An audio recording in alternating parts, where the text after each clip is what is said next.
If you're shopping for a rotating car seat that's easy to install and at a great price point, I would encourage you to look at the Graco Turn2Me rotating car seat. And in this video, I'm going to be doing a full review.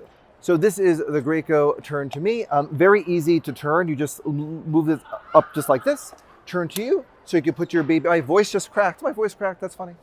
You can put the baby in looking forward, and then you can have the baby facing forward or facing back easily just by, again, turning and moving this from forward to backwards. But one of the things that makes this awesome is that it's really easy to install both in the forward facing and the rear facing position, optimized with a seatbelt. So behind here, so easy to move up and down the forward facing to, I'm just so excited about this. It's also an all-in-one car seat. So it's infant, toddler, and booster, amazing. But behind here, they have their SnugLock system, which means that you can install it really easily using a seatbelt. There's a super secret compartment in the front here.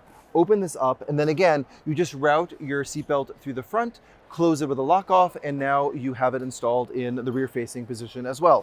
Rear facing to 40 pounds, harnessed forward facing to 65 pounds, and then you use it to a booster to 100 pounds. For more information about the Graco Turn2Me, click the link in the description.